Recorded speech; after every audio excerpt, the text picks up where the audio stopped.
Hi guys, welcome to the doubt session. तो इस video में हम डिस्कस करने वाले हैं कुछ डाउट्स जो कि आप ही लोगों ने मुझे सेंड किए थे। और आई गेस ये जो डाउट्स हैं वो होल इलेक्ट्रोस्टैटिक्स में से कुछ गॉस लॉ पे बेस्ड हैं, तो कुछ इलेक्ट्रिक फील्ड से रिलेटेड हैं। बट ये सभी क्वेश्चंस में कुछ ना कुछ ऐसी ट्रिक है या कुछ ना कुछ ऐसा कंसेप्ट है जो कि एग्जाम पॉइंट ऑफ व्यू से इम्पॉर्टेंट है।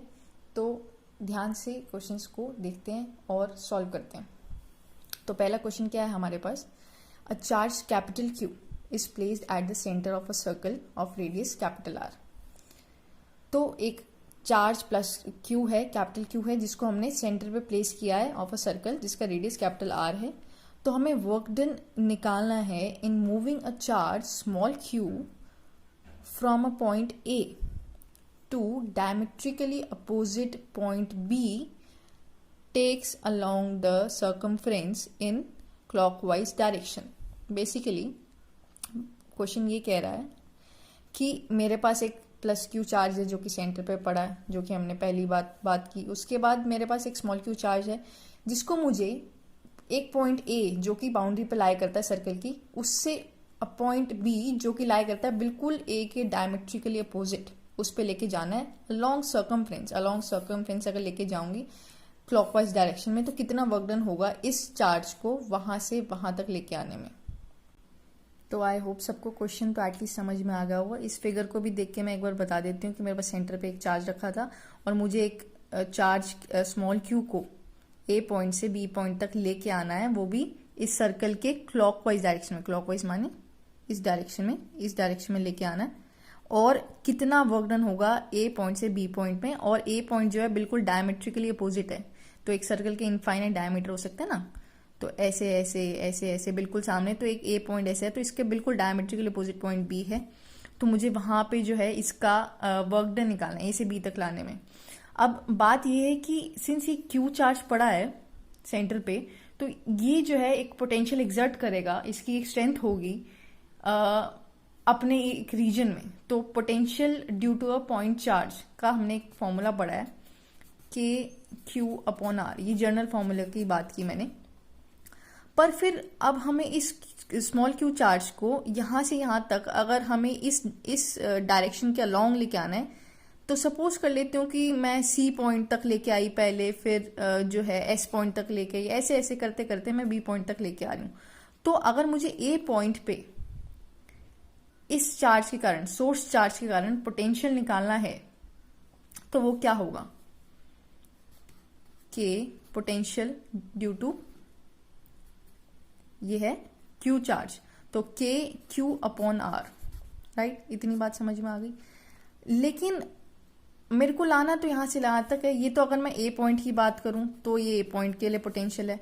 अगर मैं बी पॉइंट की बात करूं तो बी पॉइंट पे क्यू चार्ज के कारण, मतलब जो सोर्स चार्ज है उसके कारण पोटेंशियल क्या है, के क्यू अपॉन कैपिटल आर। फिर से सेम, क्योंकि रेडियस तो सेम ही है ना, रेडियस सेम है, सोर्स चार्ज सेम है, तो पोटेंशियल तो हर जगह सेम ही रहने वाला है इस सर्कल के ऊपर। इट मीन्स आप अपनी वर्ड्स में लिखोगे कि since potential is same everywhere on its boundary of the circle, on the boundary of the circle, it means circle acts as a equipotential surface। और equipotential surface पे हमेशा वर्क डन जीरो होता है। हमने एक प्रॉपर्टी में भी पढ़ा था इक्विपोटेंशियल सरफेस की। और आप ऐसे भी लिख सकते हो कि वर्क डन जो होता है पोटेंशियल इनटू में जो चार्ज होता है हमारा, सोर्स चार्ज नहीं जिसको हम लेके आते हैं, तो पोटेंशियल इनटू में चार्ज। तो सिंस पोटेंशियल जो है वो हमारे पास के क्यू बाय आर है, और सिंस ये जो पोटेंशियल है ना, ये पोटेंशियल नहीं है, बेसिकली पोटेंशियल डिफरेंस है, ए से बी तक लेके आना है ना, तो potential A B into Q लिखेंगे और साथ में डब्ल्यू ए बी लिखेंगे। वर्क डन ए से बी तक लाने में कितना हुआ, और पोटेंशियल ए बी का फॉर्मूला हमने पढ़ा हुआ है, potential B minus potential A into Q W A B. तो V पे और A पे पोटेंशियल तो सेम ही है, प्लस Q चार्ज के कारण जो कि सेंटर पे पड़ा, तो ये 0 टाइम्स Q हो जाएगा। तो एट लास्ट जो वर्क डन है वो 0 आ जाएगा। तो राइट, आई गेस ये तुमको समझ में आ गया होगा सब लोग को।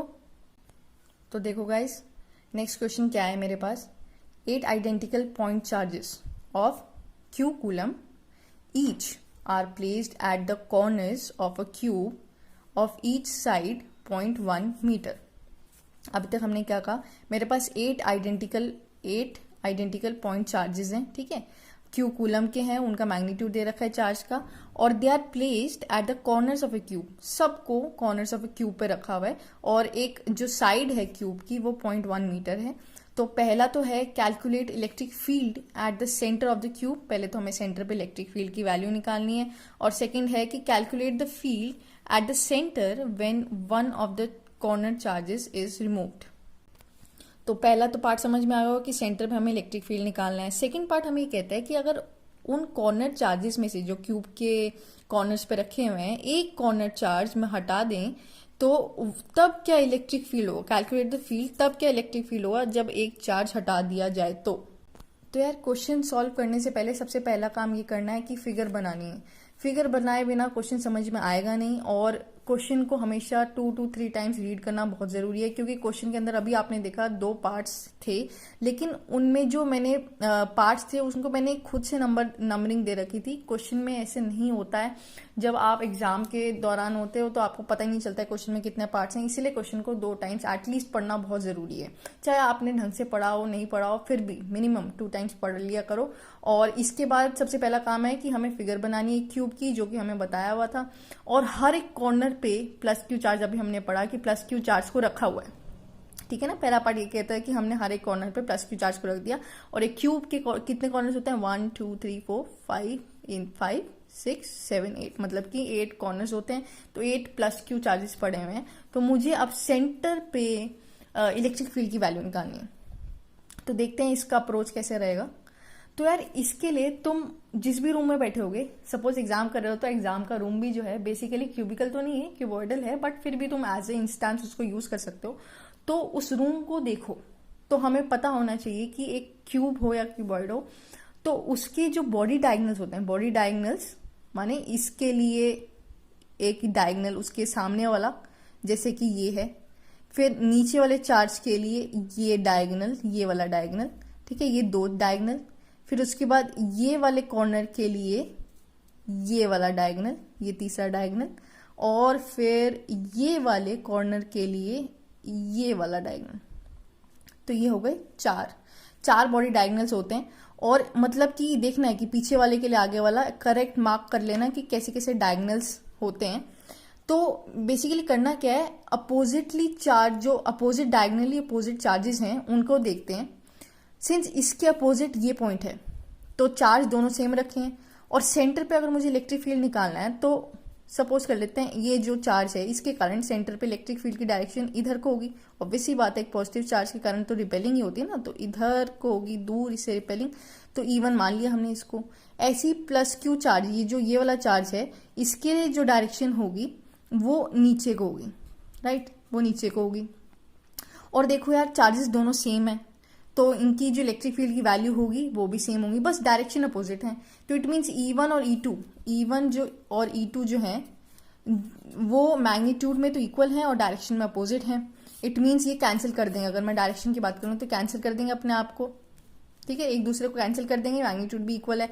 ऐसे ही अगर सेट ऑफ पेयर ऑफ मैं इस चार्ज का देखूं और इस चार्ज का देखूं, ऐसी अगर मैं इसका देखूं और इसका देखूं, और क्या बचा, इसका देखूं और इसका देखूं, सब एक दूसरे को कैंसिल कर देंगे, क्योंकि सिंस चार्ज का जो मैग्नीट्यूड है हर जगह वो तो सेम ही है, और इनके लिए आपस में इलेक्ट्रिक फील्ड की वैल्यू इक्वल और अपोजिट होगी। तो नेट ई मेरे पास 0 आ जाएगा अगर हर एक कॉर्नर पे प्लस क्यू चार्ज मैंने रखा है क्यूब के। तो राइट, इतना पार्ट समझ में आ गया।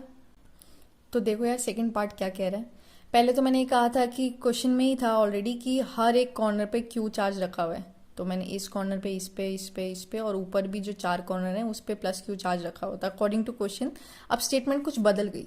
अब वो स्टेटमेंट ये है कि मैंने हर एक कॉर्नर पे प्लस क्यू चार्ज तो रखा है, बट ये वाला जो कॉर्नर है यहाँ से प्लस क्यू चार्ज को हटा दिया। उसने कहा था ना कि एक वर्टेक्स के ऊपर से मैं जो प्लस क्यू चार्ज है उसको रिमूव कर दिया है। तो बताओ अब सेंटर पे जो है आपका इलेक्ट्रिक फील्ड की वैल्यू क्या होगी।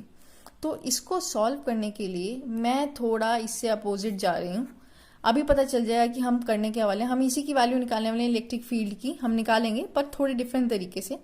तो मान लेते हैं कि बजाय कि मैं इसको रिमूव करूं, मैं इसी को रखूंगी और बाकी 7 जो कॉर्नर्स पे 7 कॉर्नर्स पे जो प्लस क्यू चार्ज है उनको रिमूव कर रही हूँ।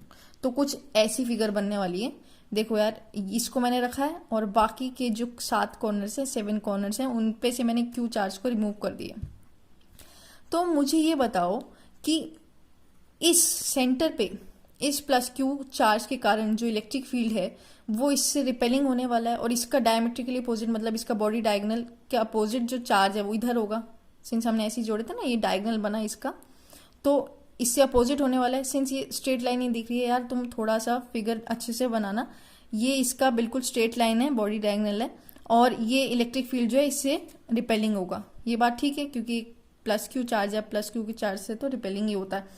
तो यहाँ पे अगर इलेक्ट्रिक फील्ड रिपेलिंग है तो इसकी मैंने वैल्यू ई मानी है। यहाँ पे इलेक्ट्रिक फील्ड रिपेलिंग है और साथ में साथ इसकी जो वैल्यू है वो ई मान ली मैंने। अब एक बात बताओ मुझे कि ये चार्ज प्लस जो 7 चार्जेस पड़े हैं जो थे, मतलब ऑलरेडी जो मैंने रिमूव किए, अभी हमने फर्स्ट पार्ट में देखा कि ये वाला चार्ज और बाकी के 7 चार्जेस मैंने इनको डिवाइड किए 2 कैटेगरीज में। एक तो ये चार्ज जो मैंने अभी इसमें रखा है इसको एक कैटेगरी, और बाकी के 7 चार्ज इसको मिला के इसका इलेक्ट्रिक फील्ड मिला के, मतलब इसका जो इलेक्ट्रिक फील्ड होगा प्लस में इसका जो इलेक्ट्रिक 7 चार्जेस का जो इलेक्ट्रिक फील्ड होगा, इसको मिला के अभी हमने देखा फर्स्ट पार्ट में कि इलेक्ट्रिक फील्ड की वैल्यू 0 आई है। राइट, ठीक है ना। इस चार्ज को मिला के इलेक्ट्रिक फील्ड और बाकी जो बचे हुए 7 चार्जेस हैं उनको मिला के इलेक्ट्रिक फील्ड की वैल्यू 0 आई। इतना समझ में आ गया। इट मीन्स कि इस जो प्लस क्यू चार्ज, ये जो मैंने पॉइंट आउट किया है इसमें, इसके कारण जो इलेक्ट्रिक फील्ड की वैल्यू है, अगर मैं ये वैल्यू, ये जो टर्म है इसको राइट साइड पे ले जाऊं, ये सिर्फ समझने के लिए, ये लिखने के लिए नहीं है। तुम सिर्फ मेरे कंसेप्ट पे ध्यान देना कि मैं कहना क्या चाह रही हूँ, फिर तुम वर्ड्स में भी लिख सकते हो इस बात को कि इसको मैं सिर्फ उधर लेके जा रही हूँ और इसको मैंने ऐसे कर दिया। मेरा कहने का मतलब है कि जो इसके कारण इलेक्ट्रिक फील्ड है वो बाकी 7 चार्जेस के कारण जो इलेक्ट्रिक फील्ड है उसके डायरेक्शन के तो अपोजिट होगा क्योंकि वेक्टर साइन लगा है, लेकिन मैग्नीट्यूड में इक्वल होगा। यही मतलब हुआ ना, एक इलेक्ट्रिक फील्ड इसके कारण प्लस में बाकी के 7 इलेक्ट्रिक फील्ड 0 वैल्यू दे रहे थे, और अब ये वाला जो इलेक्ट्रिक फील्ड है, इट मीन्स जो बाकी के इलेक्ट्रिक फील्ड है उनकी डायरेक्शन इससे कुछ अपोजिट होनी चाहिए, तभी तो नेट इलेक्ट्रिक फील्ड 0 आ रहा था।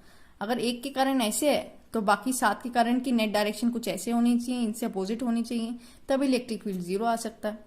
अगर ऐसे इलेक्ट्रिक फील्ड 0 आ सकता है तो मैं ये कह सकती हूँ कि जो बाकी 7 बचे हुए चार्जेस हैं इनके कारण जो इलेक्ट्रिक फील्ड की वैल्यू होगी वो डायरेक्शन में तो इसके अपोजिट, डायरेक्शन में जो हमने 7 की मानी है डायरेक्शन, इसके अपोजिट होगी, मतलब जो क्यू चार्ज है उसके अपोजिट होगी।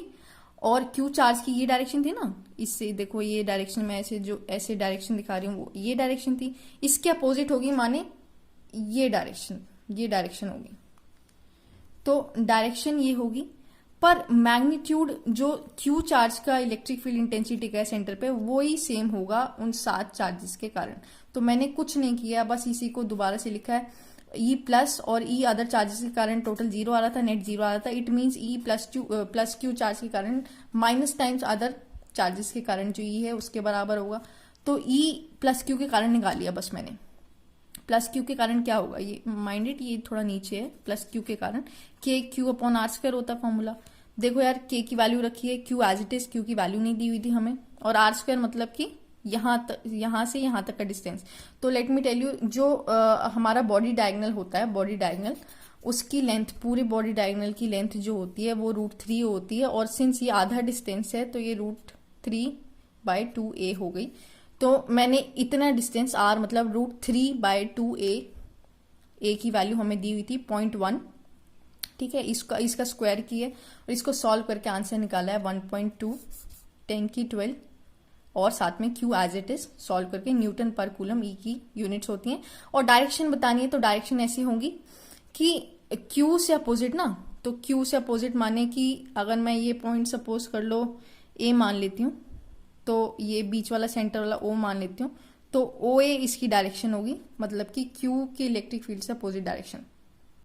आई होप सबको क्लियर हुई होगी बात। थोड़ा ट्रिकी है क्वेश्चन, और इसको लिखना भी ट्रिकी तरीके से है, मतलब एक लिमिटेड वर्ड्स में लिखना है। ऐसा नहीं है कि आप ज़्यादा एक्सप्लेनेशन देने के चक्कर में भी, साइंस में बहुत वर्ड टू वर्ड रहना होता है एक्चुअली। तो देनी भी क्रिस्प सी एक डिस्क्रिप्शन है इस आंसर की, और सॉल्व करके इसको दिखाना है। आई होप सबको क्लियर हो गया होगा।